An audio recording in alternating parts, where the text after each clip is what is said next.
NEET PG के लिए जितना ज़रूरी रिवीजन है, जितना ज़रूरी एमसीक्यू सॉल्व करना है, उससे भी ज़्यादा ज़रूरी जीटी देना है। लेकिन जीटी कैसे देना है उसका भी एक तरीका होता है, ठीक है। अक्सर स्टूडेंट्स को स्कोर कम आते हैं तो उसके बहुत सारे रीज़न होते हैं, और जो मेन रीज़न है वो ये है कि आप जो है एग्ज़ाम जो भी जीटी दे रहे हैं वो एग्ज़ाम की तरह आप नहीं दे रहे हैं। आप कभी मन से नहीं देते हैं, कभी लगता है कि चलो आज मन नहीं लग रहा है पढ़ने में तो जीटी दे देते हैं, फिर आपका स्कोर कम आता है तो सोचते हो कि आपको कुछ नहीं आता है, आपका प्रिपरेशन अच्छा नहीं चल रहा है, ठीक है। तो जब भी आप जीटी दो उस टाइम आपको अच्छे से प्रिपेयर करना है खुद को कि मैं आज जीटी देने वाला हूँ, और एग्ज़ाम के माइंडसेट से देना है। जिस तरह से आप वहाँ एग्ज़ाम देंगे उसी तरह से आपको यहाँ जीटी देना है, ठीक है। तो स्कोर कम आने के बहुत सारे रीज़न हो सकते हैं, लेकिन जो मुझे पर्सनली लगता है कि ये रीज़न एक इम्पॉर्टेंट रीज़न हो सकता है, क्योंकि जब भी मैं अपने टाइम में प्रिपरेशन करता था तो अक्सर लोगों को देखता था कि ये गलती करते हैं, ठीक है। तो वो गलती क्या है आज जानते हैं, तो वीडियो को पूरा अंत तक ज़रूर देखें। तो hello everyone, welcome back to my channel. मैं हूं doctor Mantu, general surgery JR at BHU. देखिए, बहुत सारे स्टूडेंट्स ऐसे होते हैं जिसके पास टैब होता है, मोबाइल होता है, लेकिन लैपटॉप नहीं होता है, ठीक है। और जो भी जीटी होता है चाहे वो कोई भी प्लेटफॉर्म का हो तो वो लैपटॉप पे नहीं दे पाते हैं और टैब या आईपैड पे देते हैं, ठीक है। मोस्टली स्टूडेंट्स टैब या आईपैड ही यूज करते हैं। लेकिन जब आप वहाँ पे जाते हो, एग्ज़ाम में जाते हो, तो आपको कंप्यूटर बेस्ड एग्ज़ाम देना होता है, तो आप हमेशा आईपैड पे एग्ज़ाम दिए रहते हो, और वहाँ पे आपका जो इंटरफेस होता है, कंप्यूटर का इंटरफेस होता है, वो कम्प्लीटली चेंज हो जाता है, ठीक है। और बहुत सारे लोग को कंप्यूटर यूज करने में भी दिक्कत होता है। उस टाइम आपको समझ में नहीं आता है कि कहाँ से अप करना है, कहाँ से डाउन करना है, ठीक है। और इस बार तो पैटर्न भी चेंज होने वाला है, तो इसमें आपको पूरा पैटर्न चेंज रहेगा कि आप एक सेक्शन ख़त्म करने के बाद ही दूसरे सेक्शन पे जा सकते हो, और जब आप एक सेक्शन ख़त्म कर लिए हो तो वापस उस सेक्शन में नहीं आ सकते, ठीक है। तो मेरे अनुसार आपको इस बार अच्छे से प्रिपरेशन करना चाहिए, और जब भी आप जीटी देते हैं तो आपको लैपटॉप पे देना चाहिए, ठीक है।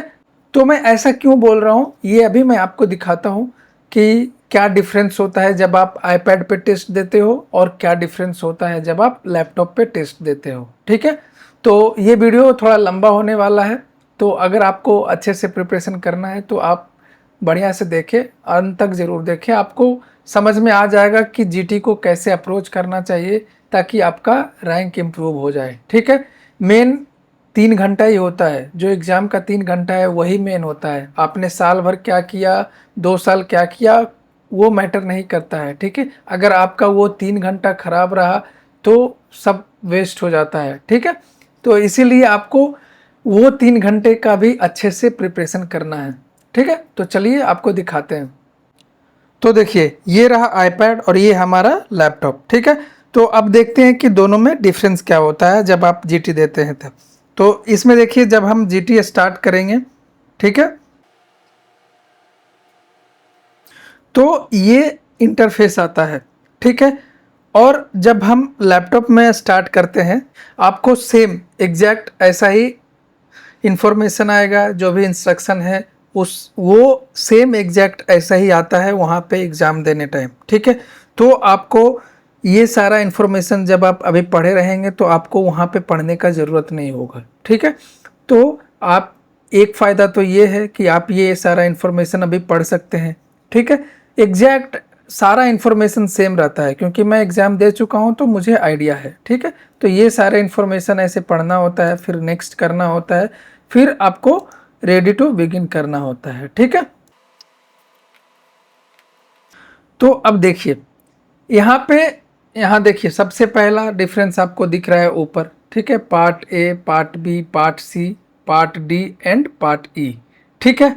और इधर साइड में आपको देखिए, ये आपको एक दिखेगा answered, not answered, note visited, marked for review, and एक कॉलम है आपका answered and marked for review, ठीक है।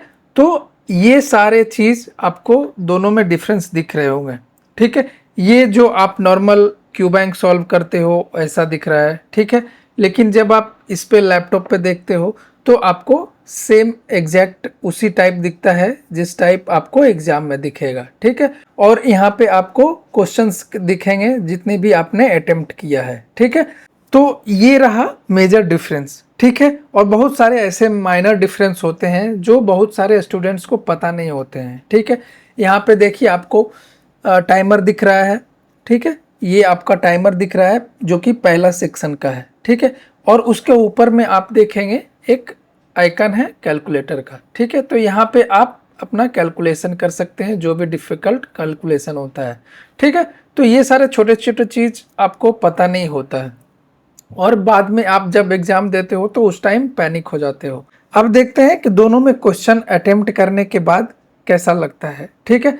तो इसमें जब मैंने क्वेश्चन अटेम्प्ट किया, ठीक है, तो मान के चलो ये पहला मेरा अटेम्प्ट है, इसको कर दिया, फिर उसके बाद दूसरा, तीसरा, ठीक है। और यहाँ पे देखिए इसमें आपको यहाँ पे दिख रहा होगा, ठीक है। यहाँ पे पार्ट ए पार्ट बी करके आता है और यहाँ पे आपको टाइमर दिखता है, जो भी आपका फर्स्ट सेक्शन है उसका अभी 38 मिनट आपके पास बचा हुआ है, ठीक है। तो ये जो भी आप टेस्ट देते हैं, क्यू बैंक टेली करते हैं, जो भी आप कस्टम मॉड्यूल करते हैं उस तरह से हो जाता है, ठीक है। लेकिन जब आप जीटी देते हो तो आपको इस तरह से होना चाहिए, आपका प्रैक्टिस वेब पे होना चाहिए यानी लैपटॉप पे होना चाहिए, ठीक है।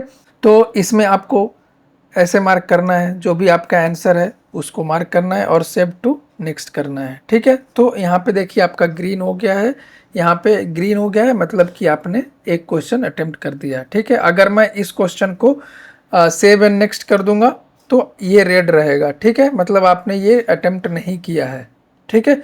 और यहाँ पे एक ऑप्शन यहाँ नीचे देखिए होता है mark for review and next, ठीक है। अब यहाँ पे देखिए ये क्वेश्चन है, ठीक है। तो अगर हम इसको सोचेंगे कि अभी नहीं बनाएंगे, बाद में बनाएंगे, बाद में देखेंगे, ठीक है, ये थोड़ा बड़ा क्वेश्चन लग रहा है तो इसको हम बाद में देखेंगे, तो इसको मार्क फॉर रिव्यू कर देंगे, ठीक है। तो यह यहाँ पे आपको पर्पल कलर का हो गया ये मार्क, ठीक है, 3 नंबर क्वेश्चन। अब इसके बाद जीटी में आपको एक और ऑप्शन रहता है आई एम गेसिंग, ठीक है। तो गेसिंग का आपके पास ऑप्शन होता है, वहाँ पे नहीं होता है, ठीक है। तो यहाँ पे इसलिए दिया जाता है कि आप कभी कभी क्वेश्चन गेस करते हो, ठीक है। जैसे आपने 180 का क्वेश्चन है, अगर आपने 176 अटेम्प्ट किया है, 4 बच गया है, तो आप गेस करके वो 4 को कंप्लीट करो, क्योंकि अगर उसमें से एक भी आपका सही होता है तो पॉजिटिव मार्क आएगा, ठीक है। तो इस तरह से आप यहाँ पे अपना प्रैक्टिस कर सकते हैं गेस करने का, ठीक है। उसी तरह से आप नेक्स्ट एंड सेव कर दिए, ठीक। फिर एक ऑप्शन होता है कि आंसर तो करेंगे, ठीक है, आंसर तो कर दिए, लेकिन इसको भी मैंने रिव्यू के लिए रखा है, ठीक है, लास्ट में रिव्यू के लिए मैं इसको रखूँगा। तो यहाँ पे आप कर सकते हैं मार्क्ड एंड रिव्यू, ठीक है। तो यहाँ पे आप देखिए, यहाँ पे देखेंगे कि आपका ये आइकन आया, ठीक है, जो आपको यहाँ दिखा रहा है कि आपने आंसर किया है लेकिन बाद में रिव्यू के लिए उसको रखा है, ठीक है। तो ये सारे फीचर से आपको यूज टू होना चाहिए ताकि आप एग्जाम में पैनिक ना हो, ठीक है। अब इसमें देखते हैं कि हम अभी दूसरे सेक्शन पे जा पाते हैं या नहीं, ठीक है। जैसे अभी हम पार्ट ए में हैं तो दूसरे सेक्शन पे नहीं जा पा रहे हैं, ठीक है, सी सेक्शन में नहीं जा पा रहे हैं, कहीं नहीं जा पाएंगे, ठीक है। अब देखते हैं कि मैं पार्ट ए कंप्लीट करने के बाद बी में जाऊंगा और बी से फिर वापस ए में आ पाता हूँ या नहीं, ठीक है। तो वो देख लेते हैं, जल्दी से सब कुछ ख़त्म कर देते हैं, ठीक है। मैं एक आपको दिखाने के लिए ये कर रहा हूँ, इसीलिए सारे क्वेश्चंस को मार्क कर दे रहा हूँ। तो 36 क्वेश्चंस ख़त्म होने के बाद अभी हमारे पास टाइम 33 मिनट बचा हुआ है, लेकिन फिर से मैं सेम क्वेश्चंस को रिपीट कर रहा हूँ, ठीक है। जैसे आप देखिए पूरा 36 क्वेश्चन मैंने कंप्लीट कर दिया, ठीक है। उसके बाद मैं 37th क्वेश्चन पे नहीं जा पा रहा हूँ, क्योंकि आपने अभी पार्ट ए कंप्लीट, जो पार्ट ए का टाइम है वो कंप्लीट नहीं हुआ है, ठीक है। तो आप दूसरे सेक्शन पे नहीं जा सकते, आपको पूरा 42 मिनट्स आपको इस सेक्शन पे टाइम देना ही होगा, ठीक है। तो ये एक डिमेरिट है इस बार का, क्योंकि पहले क्या होता था कि यहाँ पे आपको टोटल 200 क्वेश्चंस का दिखता था, ठीक है। मतलब आपने 200 क्वेश्चंस कर चुका है, अगर आपको 27th क्वेश्चन जाना है तो आप 27th क्वेश्चन पे आ सकते थे। अगर आपको 199th क्वेश्चन पे जाना होता तो आप उस क्वेश्चन पे जा सकते थे कभी भी, ठीक है, 3 घंटे में कभी भी। लेकिन अब इस बार क्या कर दिया है कि जब तक आपका ये टाइम ख़त्म नहीं होगा तब तक आप दूसरे सेक्शन में नहीं जा सकते। तो इन सारे फीचर से आपको यूज टू होना पड़ेगा। जब तक आप 1-2 बार टेस्ट नहीं देंगे तब तक आप यूज टू नहीं होंगे, ठीक है। तो अभी जितने भी लाइव जीटी आने वाले हैं उन सबको आप लैपटॉप पे दें, ठीक है, क्योंकि आपको यूज टू होना पड़ेगा। आपने देखा कि पैटर्न चेंज हो गया है।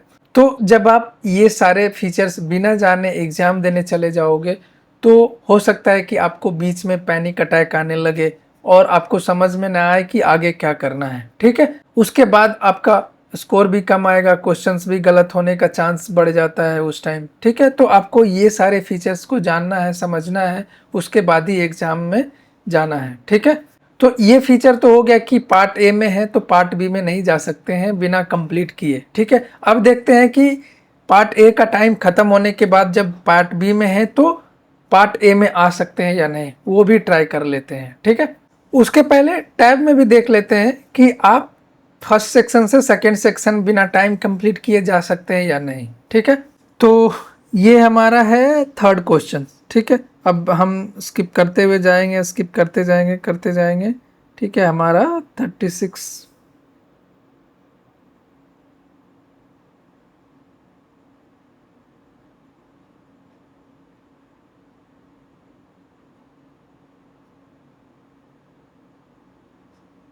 ये रहा हमारा 36 क्वेश्चन, ठीक है। अब इसके बाद जब हम नेक्स्ट करेंगे तो यहाँ पे देखिए क्या आ रहा है, this is the last question in this part, next part will start when the timer ends, ठीक है। Meanwhile you can review the questions. तो आप इसमें भी दूसरे पार्ट पे नहीं जा सकते हैं। जब मैं यहाँ क्लिक करूँगा move to next part, then इसमें आ सकता है कि you have 27 minute left in this part, if you choose to move ahead you will lose the time and you cannot come back to this part. The actual exam does not have the option to move ahead to the next part, ठीक है।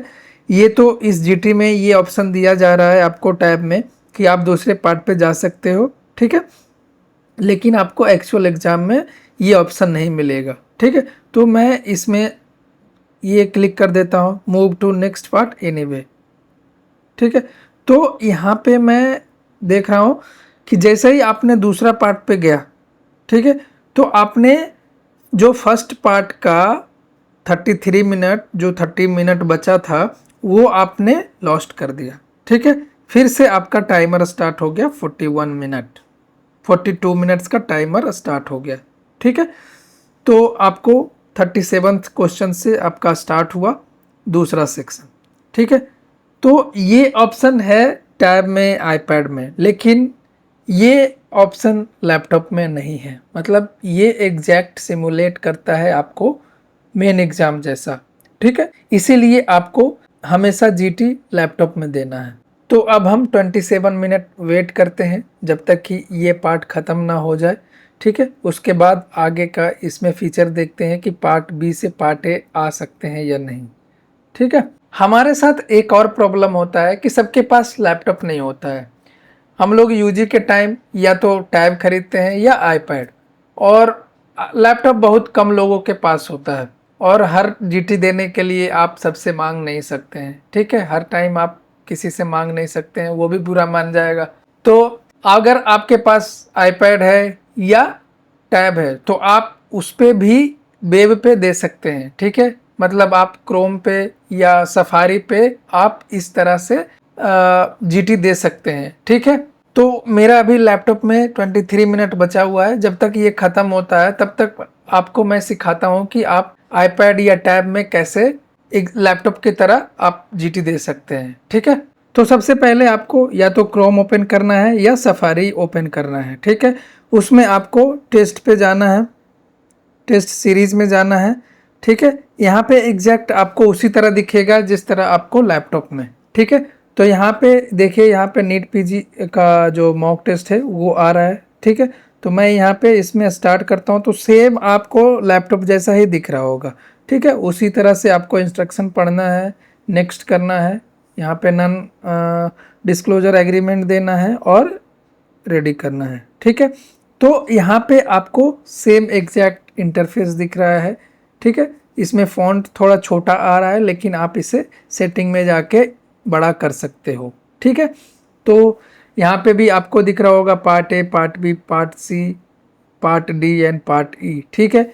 इधर side में आपको ये सारे questions दिख रहे हैं, क्वेश्चन नंबर दिख रहे हैं कि आपको एक सेक्शन में 36 क्वेश्चंस हैं, और जितने भी answer, non answer, marked for review, ये सारे आपको दिख रहे हैं, ठीक है। तो अब यहाँ पे आपको क्या करना है, अगर आपके पास लैपटॉप नहीं है तो आपको एक माउस खरीदना है, ठीक है, जो आईपैड से कनेक्ट हो सकता है, ब्लूटूथ से कनेक्ट हो जाते हैं, बहुत सारे माउस होते हैं वो कनेक्ट हो जाते हैं, ठीक है। तो आप उस माउस से कनेक्ट करके आप लैपटॉप की तरह आईपैड या टैब पे जीटी दे सकते हो, ठीक है। तो यहाँ पे आप टच भी यूज कर सकते हैं या तो आप माउस यूज कर सकते हैं। मैं बोलूँगा कि आप एक माउस खरीद लीजिए और उससे कनेक्ट करके आप जीटी दीजिए, ठीक है। तो पार्ट ए ख़त्म होने वाला है, हमारे पास बस 2 मिनट और 45 सेकेंड बाकी है, ठीक है। इसमें कुछ वीडियो बेस्ड भी क्वेश्चन है, ठीक है, जैसे ये देखिए वीडियो बेस्ड क्वेश्चन है, और अगर आप जीटी देंगे तभी आपको ये सब का पता चलेगा कि ठीक है कि ऐसा भी क्वेश्चन आ सकता है। अगर आप जीटी नहीं देंगे तो आपको पता भी नहीं चलेगा। और अभी का पैटर्न चेंज हुआ है, नीट एफएमजी 2026 जो जून का था उसमें भी वीडियो बेस्ड क्वेश्चन आए थे, तो हो सकता है कि इसमें भी आए, ठीक है। कंफर्म नहीं है लेकिन हो सकता है कि आ जाए, तो उसके लिए आपको प्रिपेयर होना पड़ेगा। तो इसमें देखिए कि एक और वीडियो बेस्ड क्वेश्चन है, ठीक है। तो ये सारे चीज़ आपको देखना पड़ेगा, क्योंकि जब तक आप यूज टू नहीं रहेंगे, अचानक से आप डायरेक्ट एग्ज़ाम में देखेंगे तो फिर आप एंजाइटी होने लगेगा आपको, और आपको समझ में नहीं आएगा कि आगे क्या करना है, और फिर आपका ये क्वेश्चन तो गलत होगा ही, इसके साथ आपको 2-3 क्वेश्चन और गलत हो सकता है, ठीक है। तो ये सारे चीज़ पे ध्यान देना है आपको। तो हमारा पार्ट ए का टाइम ख़त्म हो गया और अभी पार्ट बी स्टार्ट हो गया, ठीक है। तो अब इसके बाद मैं अगर पार्ट ए में जाना चाहूँ तो नहीं जा सकते, ठीक है। मैं यहाँ क्लिक कर रहा हूँ लेकिन नहीं जा पा रहे, ठीक है। तो अगर आपको पार्ट ए में किसी भी क्वेश्चन के साथ कुछ भी करना है तो आप उसी 42 मिनट में ही कर सकते हैं। अगर आपका 42 मिनट ख़त्म हो गया तो उसके बाद आप पार्ट ए के क्वेश्चंस के साथ आप कुछ नहीं कर सकते, ठीक है। ये बात आपको हमेशा ध्यान रखना होगा। उसी तरह जब पार्ट बी का ख़त्म हो जाएगा तो पार्ट सी पे हम लोग मूव हो जाएंगे, फिर part D and part E, ठीक है। तो अब पैटर्न चेंज हो गया है, पहले 200 क्वेश्चंस आते थे और अब 180 क्वेश्चन आएंगे, ठीक है। पहले था कि अगर आपने 200 क्वेश्चन कंप्लीट कर लिया है उसके बाद किसी भी क्वेश्चन पे आप मूव कर सकते हो, किसी भी क्वेश्चन को आप रिव्यू कर सकते हो, लेकिन अब पार्ट वाइज है, सेक्शन वाइज है, तो आपको सेक्शन वाइज ही कंप्लीट करना होगा, ठीक है। तो इन छोटे छोटे बातों को आपको ध्यान रखना होगा, तभी आपका रैंक इम्प्रूव होगा, ठीक है। तो पढ़ने के साथ साथ आपको वो 3 घंटे का भी तैयारी करना है, फुल्ली प्रिपेयर हो के जाना है, ताकि आपको अचानक से कुछ अलग देखने को ना मिले, ठीक है। आपको सब पहले से पता हो। तो ये तो रहा कि जीटी कैसे देना है, ठीक है। लेकिन अगर आपको रैंक इम्प्रूव करना है नीट पीजी में तो कुछ और बातों का ध्यान रखना होगा, ठीक है। क्योंकि इस बार नीट पैटर्न चेंज हुआ है तो आपको थोड़े थोड़े चेंजेस को ध्यान में रखना होगा। जैसे कि अगर आपका रैंक सेम आया, टोटल स्कोर किसी और कैंडिडेट से सेम आया, तो आपका रैंक उससे ज़्यादा आएगा या कम, ये इस बात पे निर्भर करता है कि आपका इनकरेक्ट क्वेश्चन कम है या ज़्यादा, ठीक है। तो आपका रैंक तभी ज़्यादा आएगा जब आप नेगेटिव कम करोगे।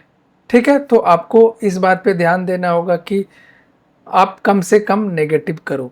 ठीक है, पहले जितना आता है उस पे फोकस करो और अच्छे से सोचो जितना, क्योंकि टाइम बहुत है, 42 मिनट्स 36 क्वेश्चन के लिए टाइम बहुत है। ठीक है, आप अगर क्वेश्चन प्रैक्टिस किए रहोगे, अपने जीटी दिए रहोगे, तो 42 मिनट्स में आप 36 क्वेश्चन आराम से कर सकते हो। और अगर आपका टोटल इनकरेक्ट रिस्पॉन्स भी टाई हो जाता है तो उसके बाद देखा जाएगा कि आपने सेक्शन ए में कितने कम नेगेटिव किया। अगर वो भी टाई हो गया तो फिर बी सी डी ई ये सारे में देखा जाएगा। ठीक है, अगर फिर भी टाई हो गया तब आपका एमबीबीएस का स्कोर देखा जाएगा। उसके बाद ये सारे टाई होने के बाद आपका एज देखा जाएगा। ठीक है, अगर जो ओल्डर है उसका रैंक ज़्यादा रहेगा, अगर आप छोटे हो तो आपका रैंक कम रहेगा। ठीक है, तो ये सारे चीज़ पे आपका रैंक मैटर करता है। पहले ऐसा कुछ नहीं था। ठीक है, पहले जितने भी नंबर आते थे टोटल उस पे रैंक डिसाइड होता था और एज पे डिसाइड होता था। ठीक है, तो मैंने आपको एक बार बताया था कि एक दोस्त था मेरा जो हमेशा जीटी में अच्छा रैंक लेके आता था, हमेशा अंडर 100 रैंक होता था उसका। ठीक है, लेकिन वो नीट पीजी में अच्छा नहीं कर पाया था।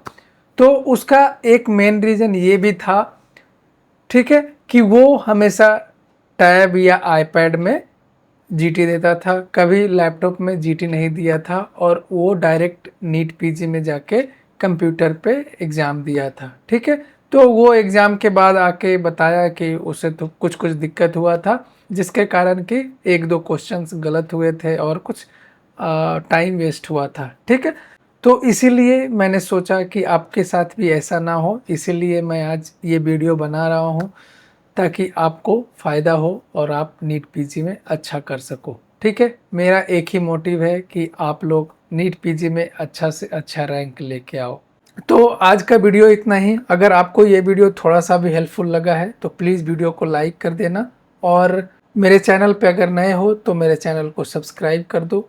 इस तरह से और भी वीडियो आते रहेंगे ताकि आप लोग भी नीट पीजी में बेटर कर सको। ठीक है, तो मिलते हैं फिर नेक्स्ट वीडियो में। Bye bye.